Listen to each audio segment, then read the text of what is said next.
I talked about on Sunday's podcast with Wilds the concept of tiers and trying to figure out self-evaluation style where you are if you're one of the NBA teams, like say the Warriors. Because I was saying how I thought the Warriors were the 19th team if they didn't get Paul George, which is where they landed. And at that point, if you're closer to the bottom than you are to the top, what do you do? So I blew out those tiers a little bit more. The contenders are the same: Boston, OKC, Denver, Minnesota, New York, Dallas. That next tier, I think, is three teams: the party crashers, Philadelphia, Milwaukee, and Cleveland. Probably in that order. You could make cases for all of them. Philadelphia, bunch of new guys thrown together. Injury history of Embiid and Paul George. Still not sure if Paul George as the third option of a team is something that he's going to be super happy with. Milwaukee just has not gotten better this summer. And I don't know what they were doing with their draft. Free agency, they seem like they basically punted on except for DeLon Wright. And feels like there's still a trade coming with them. Cleveland was able to re-sign Donovan Mitchell, which I did not think was going to happen. I'll take the loss. I do think one thing that changed was he felt like, New York was looming, right? That was where his head was at. He grew up in Connecticut. I think he was thinking Knicks or Nets down the road, and everyone in the league felt that way. My job on this podcast is to pass on the things that I hear and make some educated guesses on stuff. But what changed? The Knicks went in on Anunoby. They went on Mikal Bridges. They did not need Donovan Mitchell anymore. Jalen Brunson, I have him ranked as the sixth best player in the league.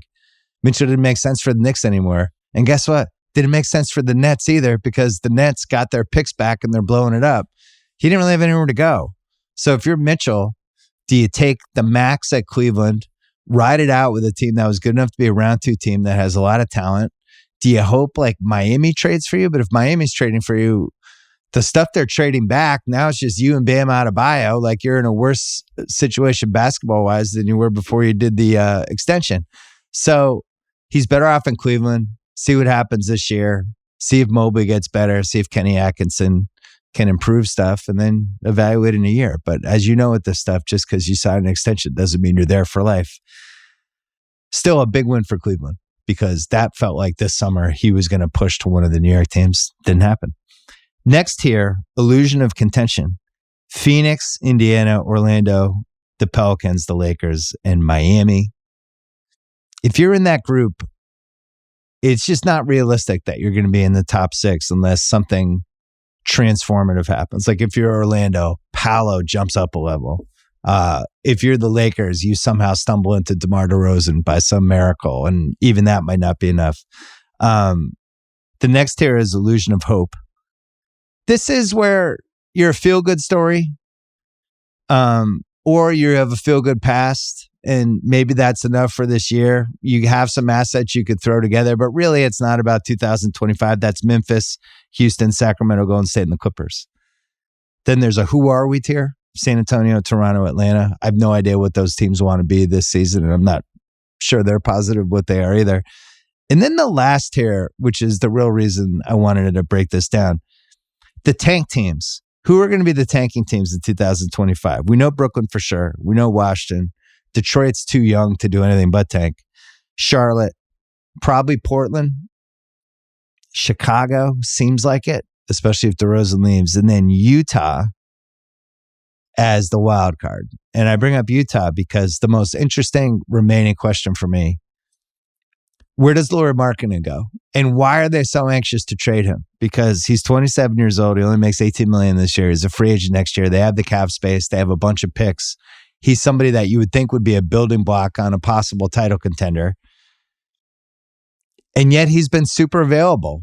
And at some point when there's enough smoke and you hear like, teams feel like they can get him or, they'd be open to trading him, then I'm going to just start to believe that. And having had Danny Ainge run the Celtics for a long time, he's probably looking at Markkanen going, well, if this guy is the best guy on your team, you're 500 or under. If he's the second best guy on your team and now I have to pay him $50 million a year, he's not as good as some of the other second best guys. And maybe what's the point in keeping him? They have all these picks.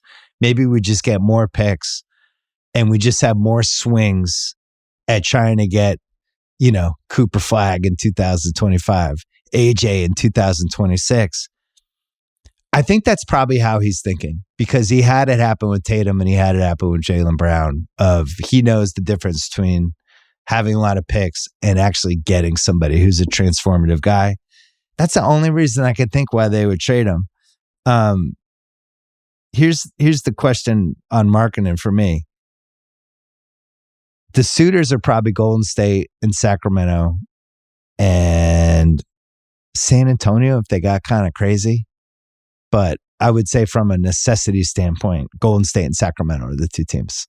And Golden State needs them the most, because this is probably their last chance to save the Steph era and actually maintain some level of competitiveness.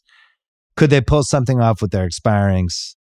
Could they pull something off with just picks and swaps? Like they can give up, a slew of picks and a slew of swaps. I think they could trade 3 firsts and either 3 or 4 swaps and just go all in. And that's how you salvage the end of the career. I personally wouldn't do that, because I think even if you get Markkanen, you're still pretty far away. But you leverage the Curry piece and the guilt over, we don't want Curry to become 2014 to 2016 Kobe. Let's move in now. And Markkanen's, he's a real dude, man. He averaged last 2 years 25 and 8. He's almost a 50-40-90 guy. I thought he was really good at the end of games. Like you can go to him last 2 minutes and he can produce. And if they can somehow keep Kuminga, get Markkanen, have Steph, obviously, have Draymond, and figure out a way, it's a little complicated because they're an apron team, but could Wiggins be in the deal? Could Wiggins go to Toronto and they get Bruce Brown back for Wiggins to save some money? And then they send expirings to Utah and they get more stuff. And then they just give all the picks and clean themselves out. Like it's not nothing. If they could figure out how to have Curry and Markkanen and Draymond and Kuminga as like their 4, you can probably build around that in some way and talk yourself into contending. The reality is Curry is the 6th or 7th best player in the league, and it's tough to just kick that aside. The other move is you trade Draymond, you try to dump Wiggins, like you really gut this, and you try to use this as a gap year. But as Wilds and I discussed on Sunday, it's a tough one. It's tough when you have a guy who has won you 4 titles and is one of the 12 best players of all time and wants to win. So that's what makes me think they're probably the lower team. The Kings could also get in pretty hard. Whether Keegan Murray's in that trade or not, I don't know. But again, Markkanen's salary being so low, it basically just be Kevin Huerter or Harrison Barnes, and then just all their picks, as many picks and swaps as possible. And if you're Utah, you want as many picks and swaps as possible because that appears to be their game plan. And then San Antonio would be the other one, because they could offer Zach Collins or Devontae Graham and a bunch of picks. They could end up potentially, if they really wanted to go nuts, try to get DeRozan too and end up with Wemby, Markkanen, Chris Paul, DeRozan, Castle, Devin Vassell, Sohan, Ty Jones, Trey Jones. Geez, I'm old. Trey Jones and Keldon Johnson. But, you could do a sign and trade with DeRozan. The Spurs could say, fuck it. We have Wemby. There's no way we're going to be a bottom 5 team with Wemby anyway. We have a bunch of picks from other teams. Let's just try to be good. They have so many picks that they could probably put together the best package for Markkanen. I like the combo of him and Wembanyama. I don't know. I would think about it if I was the Spurs. As you know, I'm on the record. I don't like being in the middle. But if you have Wembanyama and the history of having like these transformative guys, is it always happens much faster than you think. It happened with Luka, happened with LeBron. It just, you're speeding up the timetable for when you're going to be relevant. And maybe it's time, if they feel like they have all these excess picks, grab Markkanen now. You can pay them. Maybe do a descending extension where it's the most money the first year and it starts coming down. You got to think about it. And then that's really it. I can't really think of another team that makes sense for him. So the only other thing was Dallas. There was talk about how they got better. They turned Derek Jones, Tim Hardaway, and Josh Green into Najee Marshall, Klay Thompson, and Quentin Grimes. Whether they got better depends on how much you think Klay Thompson has left in the tank. I know we talked about that on Sunday. Could he be 2013 Ray Allen? I thought defensively he really slipped the last couple years. It's unclear if he feels like he's ready to be 2013 Ray Allen yet. He's going to be standing in the corner a lot on this team. And you think how many times the Warriors are trying to get him involved, coming off picks or coming off little pin downs or popping up. Dallas has Kyrie and they have Luka, and they don't have a lot of room to run offense for anyone else. And, you know, I know they had to do it. $50 million for 3 years makes sense, but I'm just not positive how huge of an upgrade it's going to be. And Najee Marshall, who I actually really like, Derek Jones, maybe that's sideways. I thought Josh Green gave them some athleticism in some of those playoff games last year. I'm just not sure Dallas got much better, maybe slightly better. And all of it hinges on Clay, who is, you know, is pretty old. And I thought was pretty erratic as a basketball player on and off the court the last couple of years. I thought he was clearly struggling with what his place in the NBA hierarchy was. So we'll see. You're betting on change of scenery, revenge Clay. I get all the reasons, and I'm actually rooting for it to work because I love Klay Thompson. But I absolutely 100% didn't think he made sense for the Lakers because his defense has slipped. And how many times can we say this about the Lakers? Like, they keep trying to add offense and they keep trying to add points, and almost like they're putting together a fantasy team and forgetting in 2020, the team that won the title, they had Caruso, they had KCP, Dwight Howard, Danny Green, Rondo. This wasn't a team that was put together like a fantasy team. That team could actually defend. So if you're going out and your answer, when you already have LeBron, who's 40, and Austin Reeves and Rui, who's has trouble against certain matchups, how is Klay Thompson going to help on that front? What is he going to be your lockdown guy? I don't understand what they're doing. And as we talked about Sunday, it's the kind of stuff you do when you're beholden to your superstar at all times. And he's like, I like Klay Thompson. Let's get him on the team. I don't think he made sense for him. DeRozan makes a little more sense, but even that doesn't solve the problem of how you're going to get stops. They never got stops against Denver for 2 straight years in the playoffs. Over and over again, Denver would come back and beat them in the fourth quarter. I'd be more worried about that. Last thing before we get to the rest of the pod is what's going on with the Boston Celtics. And that's a 2-tiered question. And it's weird for a team that just won the title and then took care of Jason Tatum and Derek White. And you would think like, man, Celtics looking great. The second apron stuff is alarming. If you just look for this season, they're paying $84 million for Brown and Tatum. Now with the White extension, which doesn't kick in for a year, but $79.4 million for Drew and KP and White. And then another $20.4 million for Horford, Pritchard, Cornette, and Sam Hauser. And then another $10.5 million for guys who aren't even in the rotation. So their salary is heading toward $200 million if you add the extra slots. The tax will be $30 million. When you get into some of the penalty stuff, that's another $50 million. So this will be like a $275 million team next year, which is expensive. And don't quote me on that number, but it'll be in that neighborhood. But then the next year is when it gets horrible. And this is what a lot of my Celtics texts have been about with the people I know who love the team.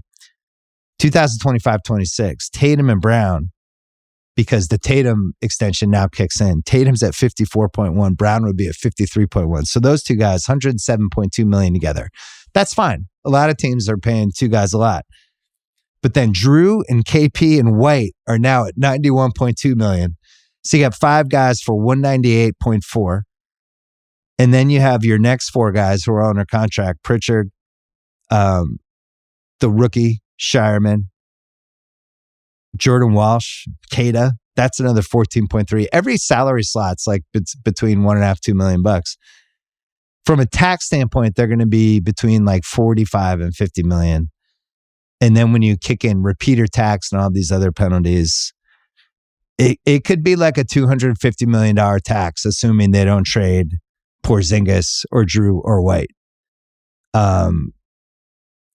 combined with the payroll of the team, which makes it like a $450 million check for the 2026 Celtics. Oh my God. And it might be higher than that. On the one hand, you got to do it because you're trying to win a title. On the other hand, I find it hard to believe they're going to bite the bullet like that 2 years in a row, because this year they're going to do it because they have a chance to go back to back. Next year is the year Horford's coming off, and even with that price is still that high. But I just find it hard to believe those 5 guys make it back together 2 years from now. And this is the problem with the apron. And this is really my issue with the CBA. And I'm going to sound like I'm a bitchy Celtic fan, but you should be able to get rewarded for homegrown guys who turn into superstars. And I feel that way if it's Dallas with Luka, if it's Golden State with Curry, if it's the Celtics with Tatum and Brown, if it's Cleveland with Mobley and Garland. Every year you have a guy that you draft on your team, there should be some sort of bonus for the team. Because what the league should actually want, if they really cared about this shit, which I'm not positive they do, because if they cared about the overall health of the league, the schedule wouldn't be 82 games, right? We wouldn't be in this situation where it's roulette every summer with guys just jumping around and 15 teams that are unhappy and 20 superstars and stars that are unhappy. And we would just try to fix some of this, and we're not trying to fix it. And one of the things we should fix is the continuity piece and rewarding franchises for continuity, for drafting players correctly, for keeping nucleuses together should be what the league wants. Like what the Celtics have should be the platonic ideal of the team. What Phoenix has is the opposite. Just telling somebody to spend a ton of money, give away all your picks, and just every year you're just grabbing people off the bargain aisle to try to put your team together.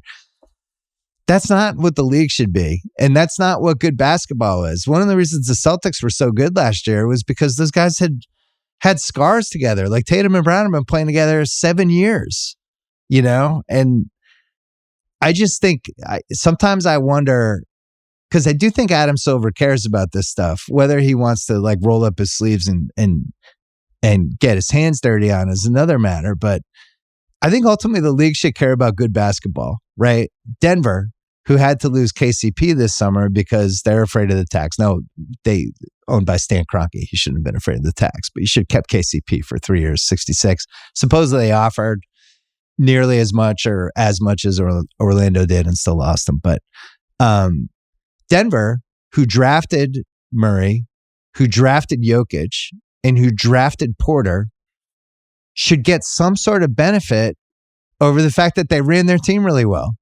So basically what they've done with this whole system is they're so desperate to create parity and to not have that bottom half of teams that suck that they're penalizing the teams that are smart. And I think this initially started with trying to penalize a situation like the Warriors, where the Warriors are just like, we'll spend whatever it takes. And we don't care about payroll. And we don't care about tax. We're just going to do whatever. I get it. You want to protect that. But I think you also want to protect continuity and ingenuity. And this is what's been lost. So you look at this Celtics thing, which all they did was make great draft picks and really smart trades, and they're still getting penalized by it.